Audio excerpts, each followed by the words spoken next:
E vamos ler aqui a coluna do Reinaldo Azevedo detonando o Bolsonaro no carnaval.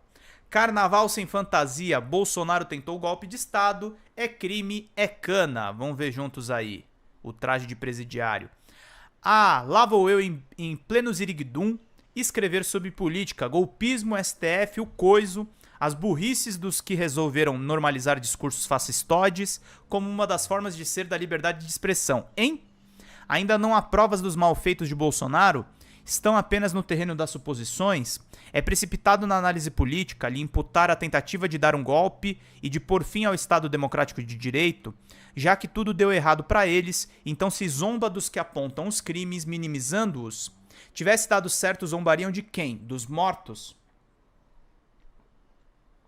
Vai pro bloquinho, Reinaldo. Ah, vai pro bloquinho, Reinaldo. Isso é hora de tocar nesses assuntos? Quem disse que não danço, ainda que ao meu modo? A propósito, fui lá em Carnaval em 1919, segundo o livro de Manuel Bandeira, de onde extrai os versos abaixo do melhor poema, segundo entendo, Sonho de uma Terça-feira Gorda. Nós caminhávamos de mãos dadas com solenidade, o ar lúgubre, negro, negros, mas dentro de nós era tudo claro e luminoso.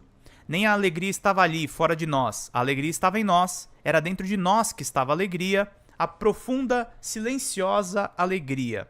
Em certa dimensão, a alegria estará sempre dentro de nós, ou não, como em Tabacaria, de Fernando Pessoa. Álvaro de Azevedo. Vivi, estudei, amei e até cri.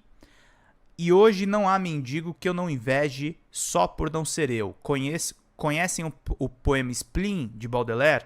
Eu sou como o rei de um país chuvoso rico, mas incapaz, jovem e, no entanto, muito velho.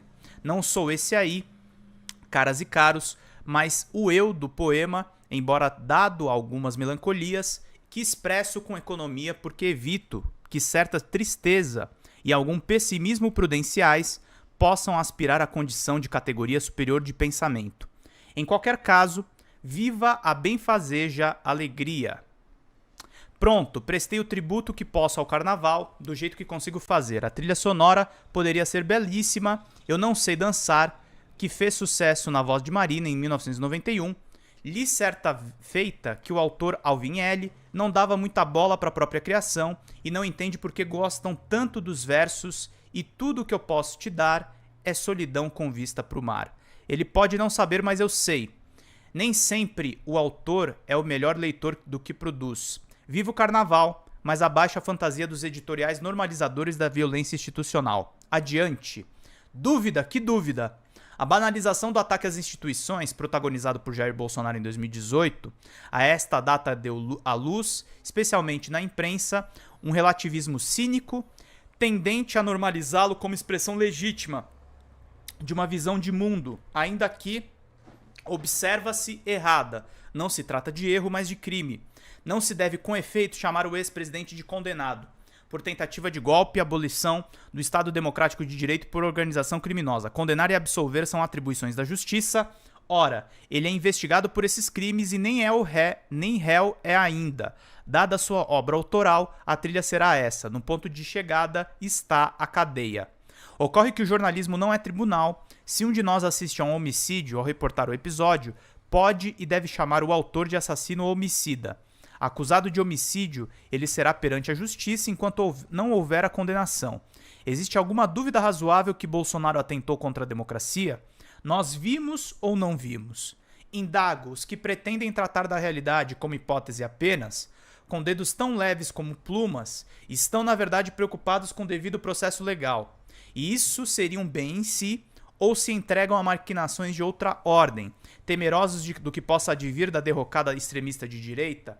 Parece-me evidente que alguns que se fantasiam de prudentes receiam que o eventual debacle do bolsonarismo implique numa duradoura hegemonia petista, e a devoção ao legalismo é só fachada do embate contra os inimigos que consideram verdadeiramente perigosos, Lula e o PT. E isso nos diz que, sob muitos aspectos, um fascistoide lhe era mais palatável. Todos fomos testemunhas nós todos fomos testemunhas do que aconteceu. Vem em minha mente, sem que eu precise recorrer a mecanismos de busca, flashes de um presidente da República a discursar na frente do QG do Exército em Brasília, onde bate-paus se concentravam para pedir o fechamento do Supremo Tribunal Federal, convocados pelas milícias digitais que serviram ao mandatário. E lá estava ele a tonitruar as Forças Armadas sob seu comando, não declinariam do seu dever. O que era aquilo? E o dia do acabou, pô, disparado contra o tribunal porque investigava a PF a aliados seus, e a promessa do 7 de setembro de 2021 de não cumprir as decisões judiciais. Vejam que coisa. Antes do dia 1º de setembro de 2021, tais comportamentos poderiam ser punidos pela Lei de Segurança Nacional. Depois de tal data, a aprovação da Lei 14.197 encarrega-se de fazê-lo o próprio Código Penal, particularmente os artigos 359-L, tentativa de abolição do Estado de Direito, 359-M, tentativa de golpe de Estado. Não há como Biltre responder por crimes de responsabilidade, mas os comuns sobrevivem ao fim do mandato. Não é preciso que o judiciário nos diga se tais crimes foram cometidos. Assistimos a tudo, a ele caberá punir ou não, fazer justiça ou cobrir o país com o manto da impunidade e da vergonha. Não condenamos ninguém, é certo. Ocorre que afirmar que Bolsonaro ameaçou o país com golpe é a vovó viu a uva da alfabetização política. Não é uma opinião. A reunião ministerial e com agregados de 5 de julho de 2022 não deve ser tomada como um mero elemento adicional a demonstrar que Bolsonaro pretendia dar um soco na mesa na expressão do general Augusto Heleno. Ali se definiram tarefas, da boca do chefe saíram ordens e determinações. Quando o então presidente pede que as pessoas da sua confiança que integram a Comissão de Transparência do TSE assinem um manifesto acusando a fragilidade do sistema eleitoral e, diz ele, a OAB estaria no papo, o objetivo não era ver atendido uma reivindicação, mas criar as condições para chamar a soldadesca nas palavras do próprio chefe. Nós sabemos que se nós reagirmos depois das eleições, vai ter um caos no Brasil, vai virar uma guerrilha, uma grande fogueira no Brasil agora. Alguém tem dúvidas de que a esquerda, como está indo, vai ganhar as eleições? Não adianta eu ter 80% dos votos. Eles vão ganhar as eleições.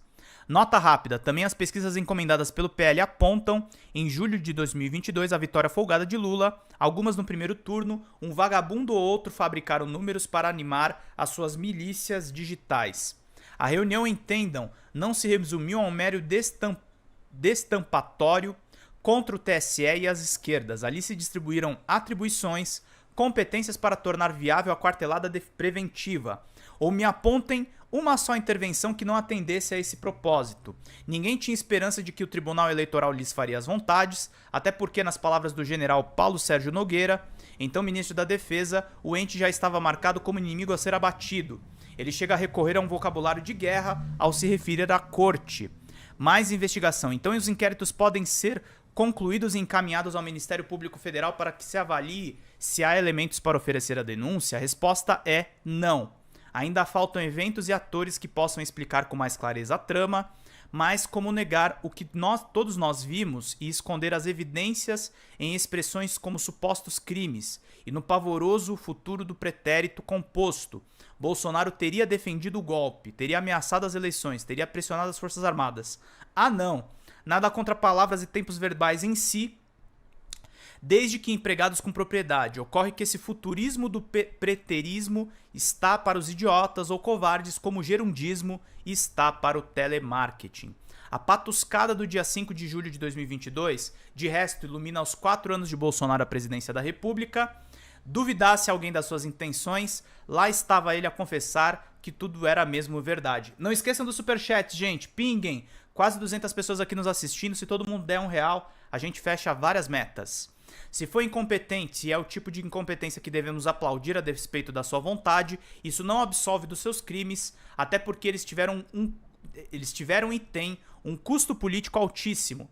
Alexandre como vítima e como juiz, logo depois da Operação Tempus Veritatis, Rogério Marinho, do Rio Grande do Norte, líder do PL no Senado, reuniu a turminha da pesada para pedir a suspeição de Alexandre de Moraes, porque, disse, ele não poderia ser um só tempo vítima, Afinal, uma das intenções dos criminosos era prendê-lo e ele chegou a ser monitorado e juiz do caso. Com aquele seu jeitinho manso de falar coisas horríveis, afirmou o seguinte: qualquer estudante de direito sabe que quem é vítima não pode investigar, não tem parcialidade porque não tem isenção para estar na frente de um inquérito. Grande jurisconsulto. Os estudantes de direito não caíram no seu papo furado, mas a reacionarada de plantão com seus textos e aparência vetusta, mas corroídos pela má-fé, passaram a repetir a sua ladainha, especialmente porque a operação se deu no âmbito do inquérito 4.781, aquele aberto de ofício, em março de 2019 por Dias Toffoli, como autoriza o regimento interno do Supremo e que sempre chamei aqui e em toda parte de absolutamente legal, e é. A argumentação é porca de vários modos. O parlamentar reconhece que Moraes é vítima e o valente, como se vê, dá uma declaração que interessa aos algozes. Que naufrágio, segundo o inciso 1º do artigo 254 do Código de Processo Penal, deve-se por suspeito magistrado que for amigo íntimo ou inimigo capital de qualquer uma das partes. Vá lá, em certa medida Marinho tem mesmo razão e Moraes pode ser considerado um inimigo capital daqueles bandidos. Seria o senador amigo íntimo? Sabe por que o estudante de direito mandaram plantar batatas e ignoraram seu chororô, que só fez sucesso em alguns editoriais? Porque existe o artigo 256 do mesmo Código de Processo Penal e ele diz o seguinte: a suspeição não poderá ser declarada nem reconhecida quando a parte que injuriar o juiz ou de propósito der motivo para criá-la. Moraes não é só vítima, como diz o amigo íntimo, porque os inconformados com sua atuação resolveram persegui-lo e o transformaram num dos seus alvos. Se a delinquência intelectual como essa fosse levada a sério, bastaria que a um investigado ou a um réu injuriar um juiz ou provocar situações que denotassem a sua inimizade ou hostilidade, e o magistrado teria que deixar a causa. Nesse caso, o criminoso escolheria, quando menos, o juiz que não quer. Caminhada para o encerramento. Está na hora dos isentos entre o Estado de Direito e as tropas de rua tirarem os fantasmas petistas que tem embaixo da cama, que lhes povoam os pesadelos em febris e pavores noturnos. Tampouco Moraes vai lhes arrombar a porta da liberdade de expressão. É fácil, agora que os conspiradores foram vencidos, ironizar o assalto mal sucedido às instituições, tentando baratear o perigo para, no fundo, fabricar a impunidade.